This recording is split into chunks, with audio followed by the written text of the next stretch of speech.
ஓம் சக்தி. உலகமெல்லாம் சக்தி நெறி ஓங்க வேண்டும். ஒவ்வொருவர் மனக்குறையும் நீங்க வேண்டும். மனித இனத்தின் எண்ணங்கள் சுத்தமில்லாமலும் செயல்கள் சுத்தமில்லாமல் இருந்தால் உலகில் வேதனைகள் அப்படியேதான் இருக்கும். இவையெல்லாம் சுத்தமாக வேண்டும் என்றால் நீங்கள் ஒருவர் மட்டும் சுத்தமானால் போதாது. நீங்க சுத்தமாக இருந்தாலும் உங்களை சுற்றியுள்ள மற்றவர்களால் பாதிக்கப்படுவீர்கள். அதனால் நீங்கள் மட்டும் ஆன்மீக சிந்தனைகளை வளர்த்து கொண்டால் போதாது. உங்களை சுற்றி உள்ளவர்களிடமும் ஆன்மீக சிந்தனைகள் வளர்ந்து பெருக வேண்டும். அதற்கு நீங்கள் முயன்று கொண்டே இருக்க வேண்டும். உணவிலே உப்பில்லை என்றால் சுவையில்லை. அதுபோல நெஞ்சிலே ஈரமில்லை என்றால் வாழ்க்கையில் சாரமில்லை.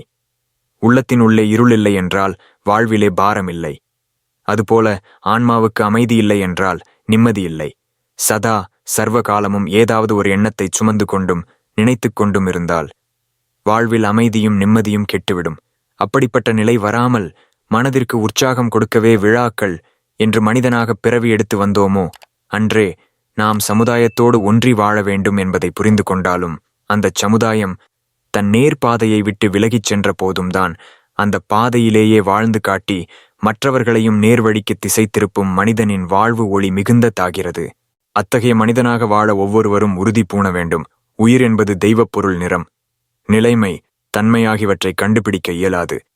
எப்படி கடலை அளக்க முடியாதோ அதுபோலவே ஆன்மீகத்தையும் அளக்க முடியாது. ஓம் சக்தி.